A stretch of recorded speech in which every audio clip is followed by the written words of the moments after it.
अब ऐसे में कुछ बड़े सवाल हैं जिनका जवाब मिलना चाहिए। सवाल यह है कि सिर तन से जुदा कितनों को इसकी सजा, सिर कलम के कितने स्लीपर सेल हैं। लगातार हम आपको दिखा रहे हैं किस तरह से लोगों को चिट्ठी के जरिए धमकी मिल रही है या फिर उनकी निर्मम हत्या की जा रही है। सवाल यह कि अब भगवा भेष में गजवाए हिंद, दंगे भड़काने का बहरूपिया प्लान क्या है? दंगाई टूल का रिमोट आखिर किसके पास है?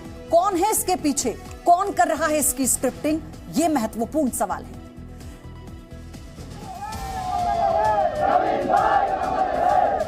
कर्नाटक के दक्षिण कन्नड़ में गम का माहौल है। परवीन नेट्टारू को अंतिम विदाई देने के लिए हजारों की भीड़ जुटी। दूर दूर तक सिर्फ लोगों का हुजूम नजर आया।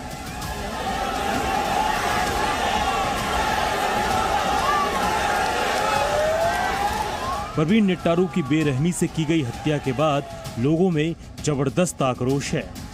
अंतिम संस्कार के दौरान लोगों ने जमकर नारेबाजी की और परवीन नेट्टारू जिंदाबाद के नारे लगाए।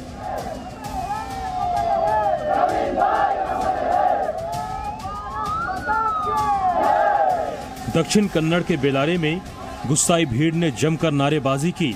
पुलिस ने विरोध प्रदर्शन कर रहे लोगों पर जमकर लाठियां चलाई।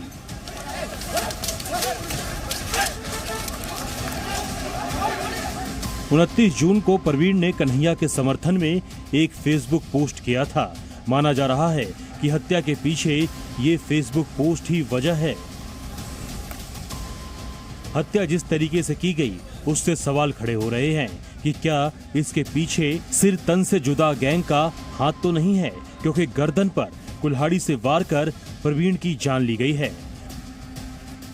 मंगलवार की रात परवीन नेट्टारू पोल्ट्री फार्म बंद कर घर जाने की तैयारी कर रहे थे। दुकान बंद कर जैसे ही वो निकलने वाले थे तभी बाइक पर सवार दो लोग वहां पहुंच गए। परवीन कुछ समझ पाते उससे पहले ही बाइक सवार ने कुल्हाड़ी से हमला कर दिया। जान बचाने के लिए परवीन पास की दुकान की तरफ भागे। वहां भी हमलावर पहुंच गए। इस बार हमलावरों ने कुल्हाड़ी से परवीन की गर्दन और सिर पर जोरदार वार किया। हमले के बाद परवीन खून से लथपथ होकर जमीन पर गिर पड़े और उनकी मौत हो गई। केंद्रीय मंत्री प्रहलाद जोशी ने दावा किया है कि प्रारंभिक रिपोर्ट में संकेत मिले हैं कि इस हत्या के तार एसडीपीआई और पीएफआई से जुड़े हो सकते हैं। वहीं मुख्यमंत्री बसवराज बोम्मई ने आशंका जताई है कि इस हत्या की प्लानिंग भी पहले ही कर ली गई थी। साथ ही गुस्साए लोगों से शांति बनाए रखने की अपील की गई है। केरल का जो एसडीपीआई और पीएफआई का लिंक है, ऐसे मैसेज मीडिया में वगैरह आ रहा है, मीडिया और सोशल मीडिया में। पुलिस इन्वेस्टिगेट कर रहा है, लेकिन इसके लिए जो पीएफआई और एसडीपीआई को जो बढ़ावा दिया है वो उधर केरल में और इधर भी कर्नाटक में भी कांग्रेस पार्टी उसको बढ़ावा दे रहे है। परवीन की हत्या के विरोध में हिंदू संगठनों ने विरोध जताया और न्याय की मांग की। तो श्री राम सेना के प्रमुख प्रमोद मुथालिक ने हत्या के पीछे पीएफआई की साजिश का शक जताया है। दिया था तो मैं कहता हूं इसी वक्तव्य के तुरंत ये हत्या हो गया है। तो जो वक्तव्य एसडीपीआई के लीडर ने दिया है उनको अरेस्ट करना चाहिए, उनको इंक्वायरी करना चाहिए। मैं कहता हूं ये सरकार की वैफल्यता दिखा रही है। ऐसे हत्या बार बार होने से रोकने के लिए बैन एक ही है और कानून तरफ से मैं कहता हूं एनकाउंटर करना चाहिए। सवाल यह है कि किसने बीजेपी नेता का सिर तन से जुदा किया? बीजेपी नेता की हत्या के पीछे असली वजह क्या है?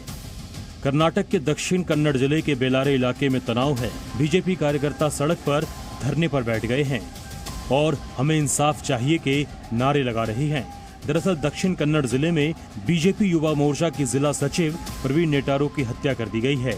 लेकिन हत्या जिस तरीके से की गई है उससे सवाल खड़े हो रहे हैं कि क्या हत्या के पीछे की वजह वही जो उदयपुर के कन्हैया की थी? इस हत्या में सिर तन से जुदा करने वाला गैंग शामिल तो नहीं?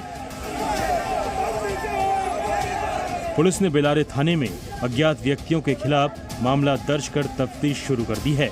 हत्या की जांच कर रही पुलिस ने 5 टीमों का गठन किया है। 2 टीम को कर्नाटक के 2 जिलों और 1 टीम को केरल रवाना किया गया है।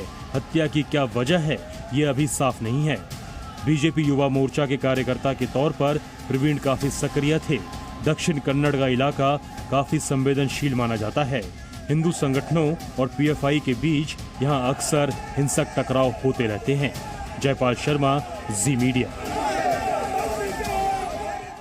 तो अब ऐसे में सवाल ये उठ रहा है कि जिस तरह से कन्हैया की हत्या की गई थी, क्या उसी की तर्ज पे नेतारू के साथ इतनी निर्मम हरकत की गई, उनकी इतनी निर्मम हत्या की गई।